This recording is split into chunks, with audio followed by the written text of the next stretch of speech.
Pourquoi sommes-nous ici?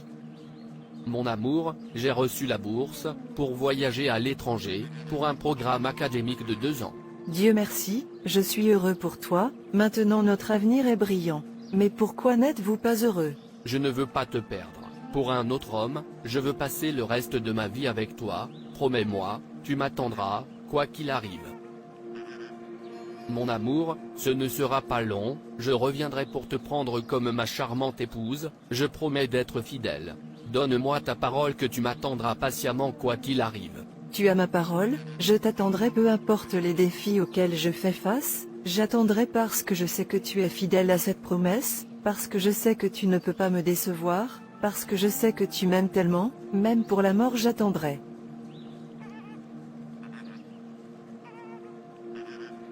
Merci beaucoup mon amour. Maintenant je suis heureuse, laisse-moi partir et préparer un avenir meilleur pour nous, puis je reviendrai et ferai de toi la femme la plus heureuse, je reviendrai et mettrai fin à ton chagrin, ton reproche, ta souffrance, ta honte, je prendrai tout loin de toi, je ne permettrai à aucun soleil de te toucher à nouveau, tout ce que je veux de toi, c'est d'attendre patiemment, souviens-toi que je ne t'ai pas déçu avant, si je peux entrer en enfer, pour te libérer, si je peux sacrifier ma vie, pour que tu vives, et que tu aies un avenir meilleur, alors je reviendrai, et je t'emmènerai avec moi, je tiendrai ma parole, mais je veux que tu tiennes la tienne, car je dois revenir pour te prendre, mais quand ce sera, je ne sais pas, mais je sais que je dois revenir.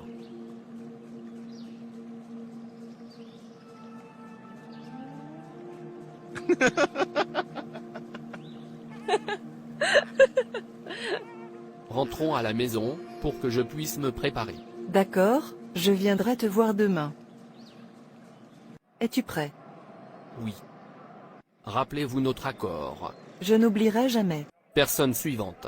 Il est temps de partir, souviens-toi de rester fidèle, jusqu'à ce que je vienne.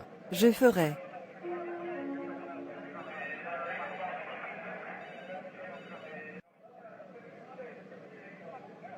Entrez monsieur. Je vous remercie. Je promets, je dois revenir. Je sais que tu le feras.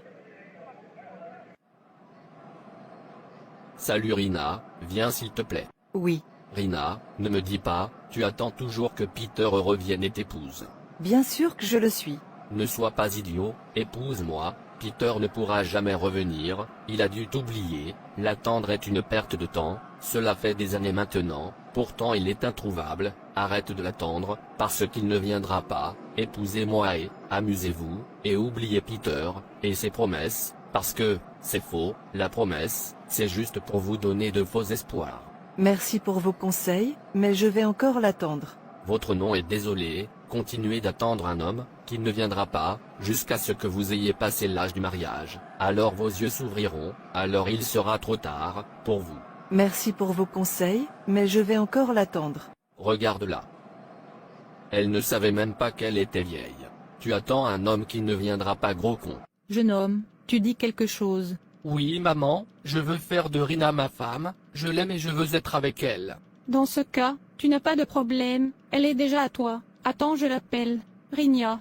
Rina. Maman, j'arrive. Maman. Ce jeune homme ici, demande ta main en mariage. Je suis désolée, mais je ne suis pas disponible, je suis déjà fiancée, excusez-moi. Non, non, pas encore. S'il te plaît, va et reviens, pendant que je lui parle. D'accord maman, merci maman. Rina, je veux savoir, pourquoi tu continues de rejeter tous les hommes qui sont venus chercher ta main, dans le mariage, parce que je sais que tu ne rajeunis pas, tous tes compagnons sont dans la maison de leur mari, certains ont même donné naissance à 2 ou 3 enfants, et tu ne sembles pas t'en soucier. Quel est ton problème? Pourquoi veux-tu m'amener? Honte à moi. Maman, je t'ai dit que j'étais fiancée, avec un homme que j'aime tant, il a promis de revenir, pour moi, et je lui ai promis que je l'attendrai, et je l'attendrai parce que c'est un homme fidèle. Je peux voir, tu n'as pas de bon sens. Vous avez fait une promesse à un homme dont vous ne saviez même pas où il se trouvait, un homme qui doit s'être marié maintenant. S'il est fidèle comme vous le prétendez, pourquoi n'est-il pas revenu? Écoutez, vous vous trompez, mieux va te marier, car cette maison ne me contiendra plus et toi. Je quitte la maison de mon père, quand je le devais, donc tu dois aussi quitter la maison de ton père. Maintenant écoute, tu dois épouser ce jeune homme, ou quitter ma maison, sortir de la maison de mon mari, car je ne te prendrai plus. Non-sens. Ce qui retient mon amour, il a promis de revenir dans 2 ans, et cela fait 5 ans, et pourtant il n'est pas revenu. Le pire c'est que je ne le contacte plus, qui sait s'il va bien, qui sait s'il m'a complètement oublié. Dois-je écouter mes amis et ma mère?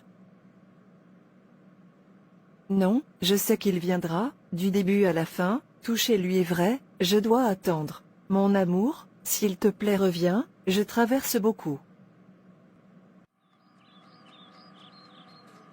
Rina, qu'est-ce que tu fais, dans ma cuisine? Maman, j'ai tellement faim, je veux cuisiner quelque chose, pour pouvoir manger. Tu mens, pas dans la cuisine de mon mari, si tu as faim, va te marier, pour que tu aies ta propre cuisine, quitte ma cuisine. Mère s'il vous plaît, permettez-moi au moins de cuisiner, puisque vous m'avez refusé, de manger celui que vous avez cuisiné. J'ai dit sors de ma cuisine. Et plus jamais tu ne m'appelles mère, si tu me considères comme une mère, tu m'écoutes, va te marier, maintenant sors de ma cuisine. Absurdité. Je suis fatiguée de l'attendre, il dit qu'il m'aime, mais il m'a transformée en reproche. J'aimerais ne pas l'avoir écouté, j'aimerais ne pas attendre, j'aimerais. Mon amour. Suis-je en train de rêver? Est-ce toi? Oui, c'est moi, ton amour.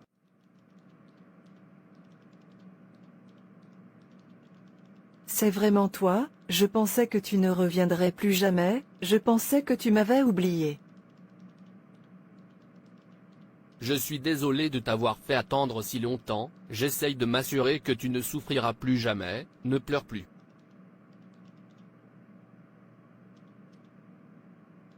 Merci d'avoir attendu, merci de me faire confiance. Je ne peux pas y croire, j'ai failli abandonner. Contrairement à ce que certains pensent, Jésus-Christ reviendra certainement sur cette terre, tout comme les prophéties concernant sa première venue se sont accomplies, de même celles de sa seconde venue s'accompliront, donc, chaque chrétien attend avec impatience la venue du Christ.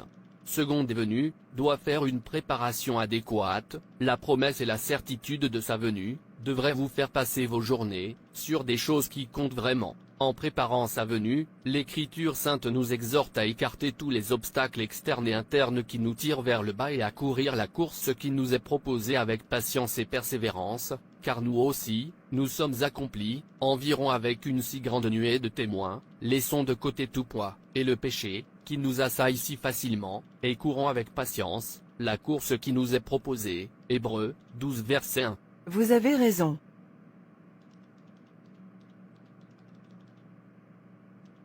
Donc il est venu. La seconde venue du Christ n'est pas une erreur comme certains le supposent par ignorance, c'est la vérité, profondément enracinée et révélée tout au long de l'Écriture. À de nombreuses reprises, Jésus a fait de nombreuses références à sa venue, en particulier dans certaines de ses paraboles. Marc 13 versets 33 à 37, la parabole du propriétaire de la maison, Luc 12 versets 39 à 40, Matthieu 24, versets 42 à 44, et bien d'autres. Tu dois savoir qu'en tant que chrétien, tu es fiancé au Christ, et comme une épouse, attendant son époux, tu dois être chaste fidèle, et sans tache, maintenir une pure dévotion au Christ, ne pas flirter avec le monde, ou tout ce qui lui appartient, vous laisse empêtrer, dans ses affaires, ne vous laissez pas emporter, par tout ce qui est dans le monde, la convoitise de la chair, et la convoitise des yeux, et l'orgueil de la vie. D'abord Jean 2 verset 16, le monde et tout ce qu'il contient, que les gens désirent, passent, mais ceux qui le font,